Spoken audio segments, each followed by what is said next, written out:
Hi, everyone, and welcome to today's episode. I have an amazing guest who is an author, a magical practitioner, and a sorcerer, among many things, and among many languages he speaks. He is known as the Immigrant Witch on social media. He is the author of Dream Witchery and Manifestation Magic, which are two of his most recent books. And I want to introduce you to today's guest, Elhoim Leafar.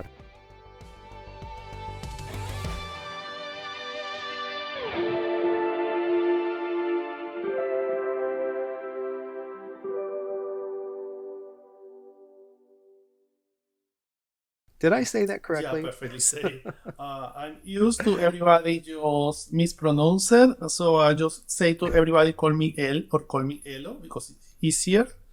Uh, it's a Jewish name that my grandpa wanted to have on his son, but he never had a son. He had a daughter, so his daughter carried the responsibility.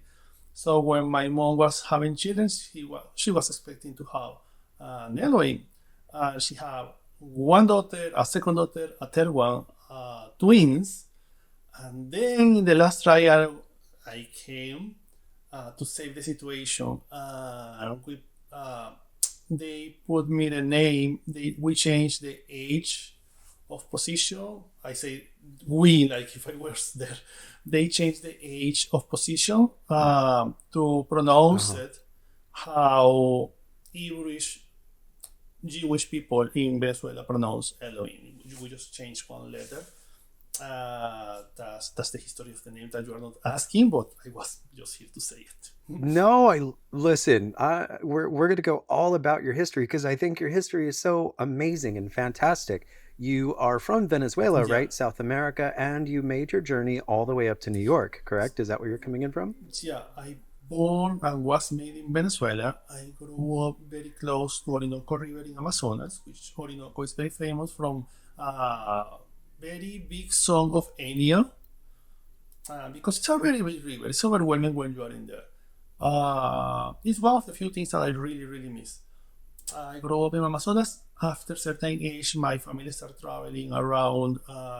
We end living in the capital, in the city, because we have more opportunities to grow, to go to college, to study a career, these kind of things that many times we want for a family. I grew up with five sisters. Yeah, It's a lot of estrogen. yeah. Family moved around a lot, so I have the opportunity to learn a lot. I have this typical Latino family that every time that is vacations and we have holidays, you need to visit all the family. So you need to make a whole tour practically around the whole country because you need to check with your tia and with your uncles and with your auntie and with all your cousins, which are a lot. So every time that we're vacations, we know where like the other families. Oh, we just go to rent a house in the beach. No, we did a whole tour. So you stay like 2 or 3 nights in a different house or in The the whole whole tour. month. Yes. So that gave me a Wow. chance to learn a lot about my country. So I really appreciate that. Yeah. That's really cool. And, just talking about your childhood and your family and your upbringing, we're definitely going to get into that. But Elohim, when I was reading your book and I was kind of moved into the first, I started to get emotional because you were talking about getting bullied as a kid and you were talking about your journey of what it was like coming into America and seeing the Statue of Liberty for the first time. And guys, I'm not going to give away too much. If you want to hear his beautiful story in depth, you can definitely check out his book Dream Witchery. Plug.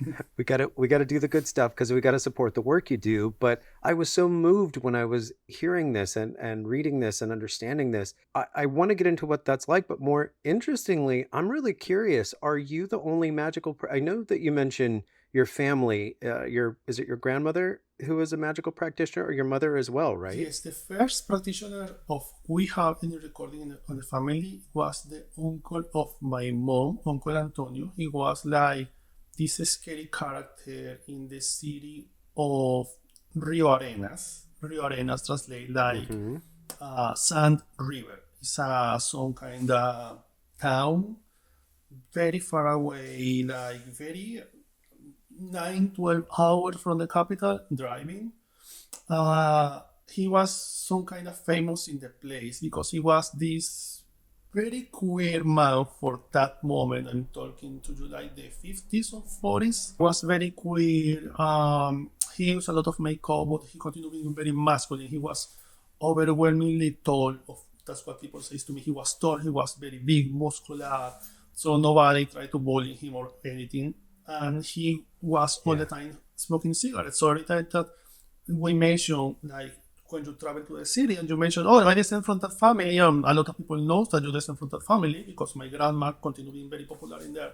They are like, oh, you descend from Antonio. Antonio was this man who they always say the same quote, he could cure, heal, and kill people just smoking a cigarette.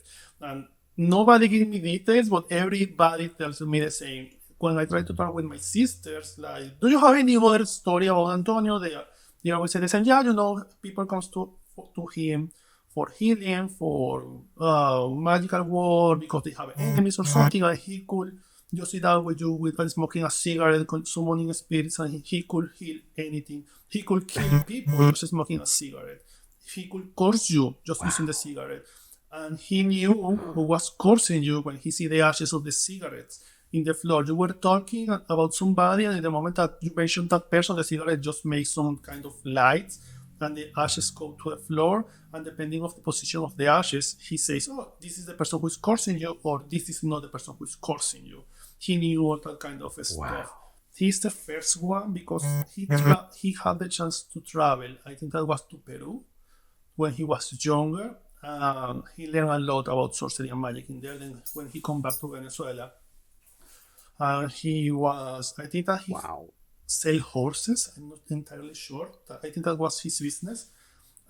He continued learning a lot. He made this kind of fame. We have a newspaper where people talk about him from, like, I think it's 1949. I'm not sure. We have this new newspaper, totally yellow, like this color, very old paper. It marked in the wall of my grandma because she always talked very proud of him. He was the person who teach my grandma a lot about healing and about herbs and plants. Then my grandma, she continued being a healer all her life, and she teach a lot to my mom and to all my aunties and one of my uncles. And then my mom, And what about your sisters? they Any learn of from them? my mom. We learn directly from my mom because we travel to the capital. So there, my mom, she teaches a lot, but I think I am, in some way, I am the person who dive deeper into the practice because I grew up in this family, and all my sisters, the things that I give for granted because they were the older ones, and my mom were just teaching them. For them was like, oh, this is the religion of the family. Meh. For me, it was something fantastic because I wanted to know more. And when you grow up and you are gay or you are queer, you identify like a queer person, you try to catch any character, any person that you see in TV, music, theater, that brings you some kind of inspiration of representation. Oh, this is like me. And Yeah. when Yeah. my uncle was this kind of we don't talk about Bruno situation. Everybody mentioned he Mm. was a sorcerer, but nobody want to mention that he was gay. Even when you go to the town, everybody's like, yeah, your uncle, he was with like all of these men, any beautiful men in the city, in this town was with him. And they have stories about Wow. him and these kind of things. And when you grow up with that, it's like, okay, I'm not alone in this situation, was another person like me. So I grew up like in some way thinking like, oh, this could be like, my personal hero, this Uncle Antonio. I never met him. I just had seen like 2 or 3 pictures of him and that newspaper cut in the wall many times.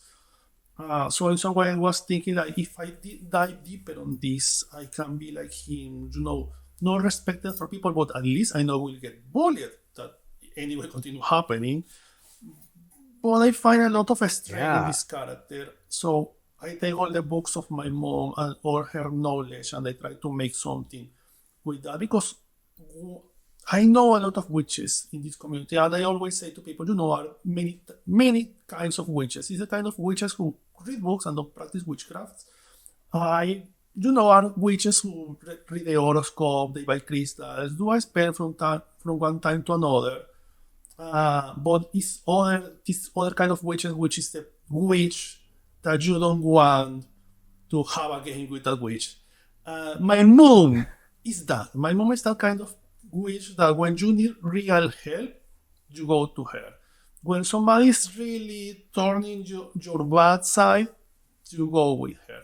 And when you grow with Yeah. that woman with such a strong character, who is a mother, he has 6 children, and she continue keeping a job, and she continue being a witch, and she's a diviner, and she's like very deep into everything that is esoteric. She don't have barriers for anything. She's like, you know how to do this? Teach me. Oh, you're doing this? Teach me how this works. Who teach you this? Where you teach these lessons?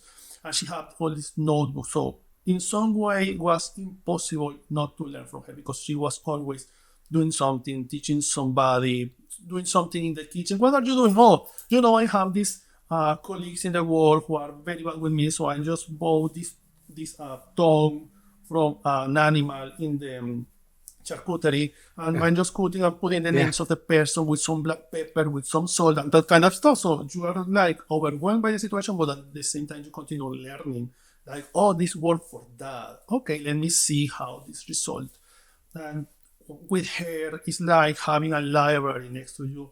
I in my 30s, I'm very far to my 40s, and at my age, I continue calling her like every week. In having this situation, how I resolve the situation, and she always immediately have like, this is the remedy. You do this and this and this, very easy. You do it in the Wednesday night, and this will be resolved in 2 4 days, and always Yeah. work. So I take all of this from her in some way and try to make it like not just my life, but also I try to teach other people, not just teaching you how to empower your life, but also in some way everything magical working that I have made. Like, this really works, so you can try to apply it into your life too. Because it's a Yeah. lot of books out there. Sometimes people just read the books and it's just a bunch of spells and you just move the pages one after another because you want to find something with purpose. So I make like my personal purpose trying to bring magic to people and not give them this idea that you need to be this powerful witch to do everything. You can just learn and have the knowledge in your fingertips and keep it in there to the moment that you actually need it. And in that moment you use it. You don't need to be carrying a different spell every day to be a witch. I don't think that you need to be initiated in a tradition to be a witch, and I have been initiated multiple times in different traditions, but that not means that I will dismiss anyone other practice because of that, because I think that is many ways of magic, and talking about magic is like trying to understand when we are talking about gods and deities. Is so much things in there that you can really grab or hear about it just around the topic. So Yeah. it's many ways of express magic, it's many ways of sorcery, are many kind of deities, are many kind of spells in there.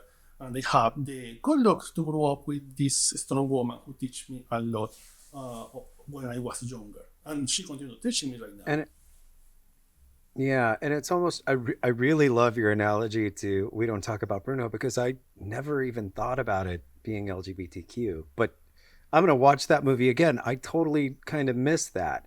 Um, but also, I really love that you're putting emphasis on how simple making magic can be because, and I know that you just talked about how complex things can be if we go deep into them, but if we had to simplify it, would you say that making magic could be just doing something with intention? It's like the next step after a prayer or Yes, with a prayer that you kind of pray for it and then you do an intention with it and you put action to intention.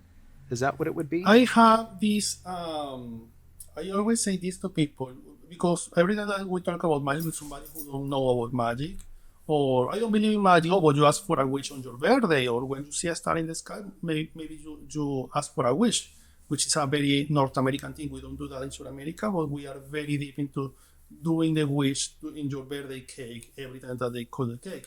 So I always give the example to people about how simple magic can be, but also how powerful can be.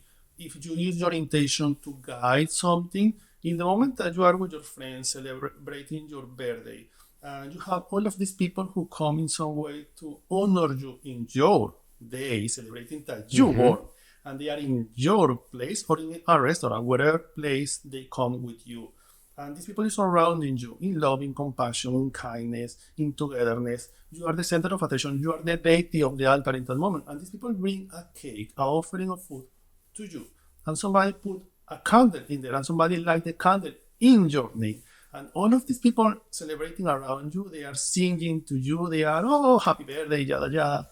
And they are honoring you, and you are in the middle of that attention. All this energy from all of them, all these intentions are coming to you, feeding the cake, burning the candle, and then you ask for a wish, and everybody staying silent for a second to let you take your wish while you close your eyes, and then you blow the candle, throwing your wish from your mouth, the same mouth that you used to pronounce, talk, speak, curse, bless, and communicate. And you are not using words, but from your brain, which is literally here, is the biggest computer in the whole universe.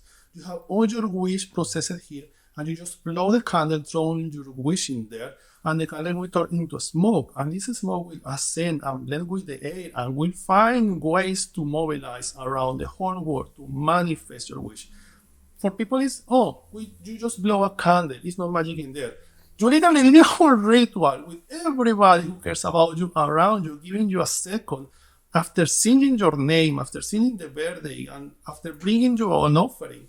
And they make a second just to let you channel all of this energy. Oh, let me ask for my wish. Let me close my eyes. Oh, I wish for this. You blow the candle and you literally activate the spell in that moment. It's super powerful because you have all the energy and elements in there. But it looks so simple, like a candle in a birthday cake. It's that simple. And you know what? Gosh, you have such a beautiful way with words that you started making me tear up again, Elohim. What are you doing? Like I recently just celebrated my birthday. I'm a Capricorn. When is your birthday, I by the am way? You're a Capricorn. Capricorn It too, was in right? December 30. Oh, happy belated birthday, Same, my same. friend. We're like one day Yeah, apart. But you know what? That just really touched me. Thank you for sharing that because I've always been against celebrating my birthday because I'm right between New Year and Christmas. So, I young me totally always used to understand have you. my gifts thrown. Yeah, like my gifts were always Yeah. combined. So I never felt like my birthday meant enough to stand alone because it was always being put between Christmas and New Year. And I just never really valued my birthday. I always felt like I was inconveniencing people. Money was already tight when they're Yeah. buying gifts for everybody. Nobody wants to buy gifts for you because they don't have money in, or they combined it. And so I just never felt special around my birthday.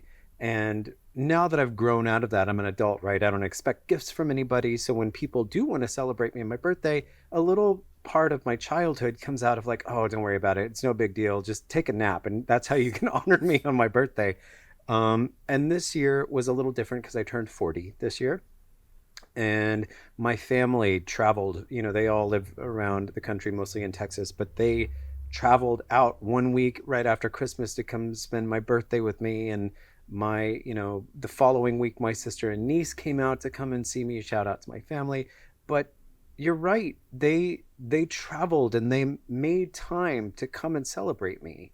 And that's just very touching, that perspective that you put on it, because that's the kind of gratitude that I was trying to live in the entire time, and I couldn't put words to it. It was just sit in Yeah. gratitude, be grateful you have family, you have people that care about you. But the way you just worded that with the candles and the cake and the offering, I'm just like shook. Thank you. Thank you for sharing that. That's amazing. So cool. I never thought of it that way. Yeah, I mean, and you just try to. I read a lot about science. My husband is a mechanical engineer, so he graduated and he had with honors, and he made a master on that. We have all the books on engineering and maths. We love astronomy. We have a telescope. We have these very big It's books cool. about the universe, and we see documentaries, and we love everything about science. He's a pagan too, so we have sometimes these very deep conversations about paganism, about magic, about this kind of stuff, because he always tried to look the science side of everything, but he continued being a believer. And I am a believer, but also for me, growing up, magic was some kind of science that we are just trying to understand. For me, every spell, every ritual was like making a formula, an equation. It's not just putting the elements because the book is telling to you. It's because every element in there have a function in the formula, and you are looking for a result. And if the result not comes very well, okay, you need to try the formula again because it's something in the equation that is not working well. And everything for me related with magic has some kind of science in there that you are trying to understand. The principle of the universe is that everything is made of, every matter in the universe is made of energy. The proof of that is that we have black holes in the universe, and when a black hole absorbs anything, any planet, any metal, anything that absorbs, the black hole just turns everything to the minimum matter, which is just light and energy, and it exploded again. So the whole Wow. universe is just a lot of energy that grows and evolves in some kind of element. If you take that and Yeah. translate that to magic, it's literally the same. You are just working with a lot of energy around spiritual energy, elemental energy, magical energy, divinity energy, manifestation energy, all of this. And you just try to channel, oh, which is the channel, like a radio channel that you put in a station, a radio station, which is the channel that I want to listen to today. Okay, I need to do this money spell, so I'm gonna try to channel this frequency in my radio station, which is the frequency of money, and I'm gonna work on that. Or I'm trying to channel today's, I'm trying to work summoning some spirits. So I'm not working with love magic or money magic. I'm trying to channel these spirits in their frequency. So how I channel this energy? So I'm trying to put some elements related with these spirits, representation of them, cards with their names. I try to put a status, flowers to honor them to make them come to the equation. So when you have all the elements, you can work with that and have the result that you are looking for. So I just try to see everything is super simple, but because we're human beings, we try to over make everything, we overdid everything, we try to complicate things a lot, Yes, we like do. relationships, like insurance, like or taxes. Yeah. The taxes system in the United States is just funny, it's gross in some way, it's complicated, but we do it every year anyway. And after we do it, we are like, oh, the taxes are coming. So you are like, and then when you do it, it just takes you like 2, 3 hours, and then you finish, and you're like, okay, oh, I did all that drama, so I just finished the taxes. So you have the question, you have the so that maybe you have some money extra coming during the year. And everything is so Yeah. simple in life when you try to see it, but we like to complicate things. We like to complicate the system. We like to make everything complicated for everybody. And in magic, that happens a lot for many reasons. One of them is that sometimes you are trying to keep the secrets of magic, like, oh, I'm trying to keep this for myself because I don't want you to put this on internet or whatever. So you try to just put some barriers in there and you make up all of this very elaborated thing. But at the end of the day, when you see all of these very elaborated rituals, sometimes you just need or three of those elements that you are in there. I remember when I was, this is how my perspective changed on magic. When I was growing, one of the first books that I had a chance to read on my home was the San Cyprian book of magic, which is very famous. Yeah. In Latin America, that book is very influent in sorcery because, I've heard of it. yeah, Yeah. because one of the most famous editions come from Portugal, and we have very strong Portuguese population in Venezuela, and we have Portuguese printer houses in there. So we have a lot of editions of the book in Portuguese and Spanish. Also, Portuguese and Spanish are very similar languages. So you can just read Portuguese Yeah. and understand from the context what you're actually reading. So I would always read that book, and I always remember the part of the altar when I was a child was fascinating because I see my mom doing magic, with tobaccos and coconuts and sunflowers and watermelon, and I see this book. They have this beautiful table with swords and daggers and atoms, and I was like, why we don't have this kind of stuff? I want to have all of this stuff. Oh, I need to make the black rolling, so I need to take a knife and decorate this with black and put my letters in there, and I try all of that. Uh, Now, when I was growing, in a certain point, I was like, after many years of practice, okay, I don't need to put all of this in the table. What I actually need, okay, for this spell, I need the water, I will need the sword, I will need some flowers, and everything else is just decoration. So I just throw all of that. This will be part of the ritual, no. So throw it away. You don't need it. So every time that we read, for example, this book from Scott Cunningham, for example, you need to have in your altar all of these 20 elements. No, you don't need to have them. He learned from another place. He learned Yeah. some things. He put some things together. He tried to master something that was very inaccessible in that time. He tells you that you need to have all of this stuff, but it's like when you start practicing witchcraft. You want to have everything. You want to buy all the books, all the crystals, the daggers, everything. And then you just buy this crystal today, this dagger tomorrow. You buy a new book in 3 months, and when you see it in 10 years, you are like me. You just have a big library full of stuff that you're actually Yeah. not using because you just accumulate stuff that at the end of the day you don't really need.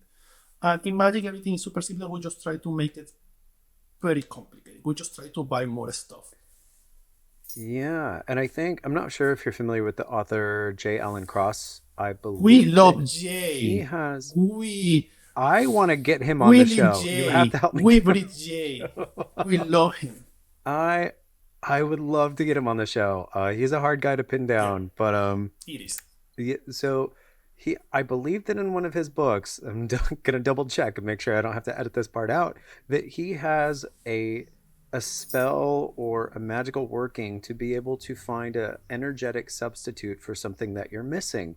And I thought that's absolutely so, my approach to, I'm kind of coming to grips in full terms with understanding that what I've been doing my entire life is magic because I I would call myself a manifester in New Age terms that I can usually think about something with my will and it'll manifest itself in some way, shape, or form. I've always had that gift of doing that, that if I really want something, all I have to do is think about it and let it go. And it happens to the point where I've been teaching people and coaching people like, if you want, result out of your life, you focus on it with your will, your intent, you get the feeling there, you summon the coherence in your heart, and then you just let it do the work. And it's either you're attracting it or it's Yeah. attracting you. There's many times where I've actually thought that, for instance, when I was a kid, I used to love French bulldogs, love French bulldogs. I don't know where I would have ever seen one. We were not wealthy. We grew up very like middle class and or lower middle class even at some points. And those dogs can be quite pricey, and like I don't know, I'm not even going to get into the whole Yeah. dog conversation, but i I just knew that I really wanted one in my life. And I mean, I was young, and then 30 years plus later I ended up getting one as a pet. Not necessarily because at this point in my life I'd kind of let that go. I wasn't really thinking about it. In fact, I was too busy traveling for work to even have a pet. But I found myself in a wonderful relationship with my partner that I'm engaged to, and we were like, you know what, it's time to expand the family. And then this situation came up where, like, a friend of a friend, they had pets and they were having a litter. That was also important to us because we didn't want to go to some money hungry breeder and made it feel less like we Yeah. were buying into that kind of breeding thing.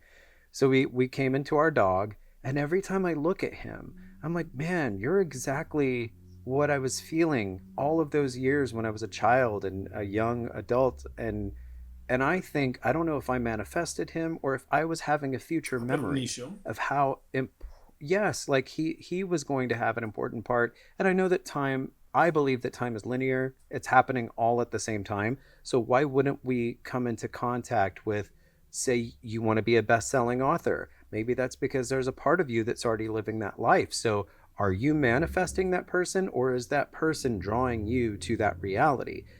I feel like there's two parts, and especially with this plane, the third dimension and all of that stuff being one of duality and polarity, I fully believe that there are many incarnations of us that are living different variants of our life, and we're aware of them, or part of us, our subconscious or higher consciousness, might be aware of them.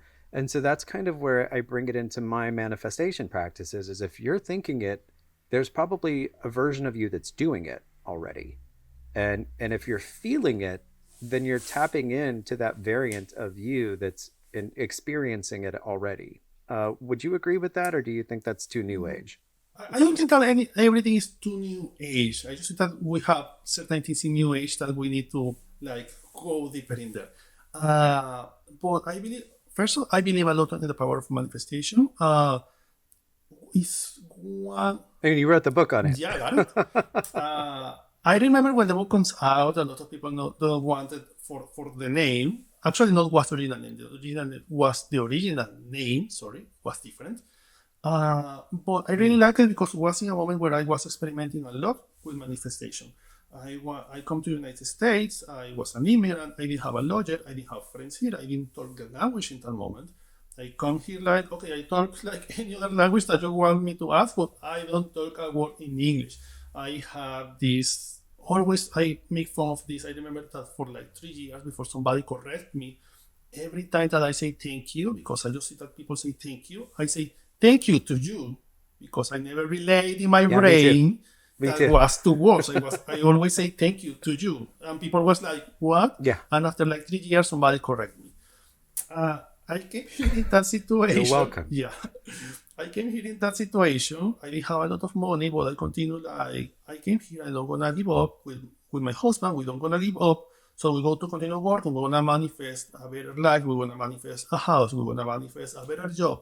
So something that we try to do, I do this exercise that is try to that I always confuse in my brain because of the translation, but we try to make something that I call the triangle of manifestation, which is intention, emotion, action, everything going to the center place. Your intention is what you're looking for. Your action is what you are doing for that. Okay, I want to buy a house, but you have the money, you are working for that, you have any source of money coming to you, or you're just in your bed expecting for the house to appear because you need to put some action in there. You have the intention, which is where you're focusing, and you have your attention in there. So when you have your attention, your intention, Absolutely. and your action, you literally have all the three of you working together. Your attention, which is your mind, is your brain. Like my attention is focusing in this direction, not this other one is in this direction. My intention is my feeling. Where I'm feeling, this direction is there, and your action is going in there. And if you have your triangle very well organized with something focused in the center to manifest, this will manifest. And if you are also plus, if you're a spiritual person, a magical practitioner, somebody who have any kind of plugging into some kind of energy source extra, this is very nice because every time that you just distract in one direction, your spirit guys are like, no, no, no, no, it's in there, it's in that direction, don't go there. But that looks pretty, no, no, no, it's in there, which is very nice to have that kind of spiritual guidance with you. Yeah. So I believe that practice of the triangle. So sometimes it's what are you trying to manifest in this moment? Okay, I'm trying to manifest, I don't know, a new car, and I want this new car to be white or blue. Sorry. No worries. Be white or blue or yellow. Perfect. So my attention is put in that car of that brand of that color. My intention is in the car, which is my action. So which is the money or which is the insurance, which is helping me to buy the car. And when you have all of this together, you will find the car. Many times people have dreams and precognitions about things that will happen in the future, or because the time actually is linear, as you say, it's something that actually happens, and you are just having an insight in there as a magical practitioner. Your mind is just telling you, hey, continue working because this is coming. So let me show you what is coming in the future. And you just see the car, the house, the dog, the partner. You see that in there. Sometimes you're manifesting like bring with a chain, like trying to drag something to you, and sometimes you're actually watching what is happening to you in a very close future. Wow. I like that. I like that perspective. I like your perspective on a lot of things. And I really want to ask a personal, and I'm going to share something a little bit personal with the audience because my birth. This concludes part one of the podcast. Tune in next Wednesday, February 21st, 2024, for part two of my interview with Elhoim Leafar, and we will talk all about dreams and dream magic.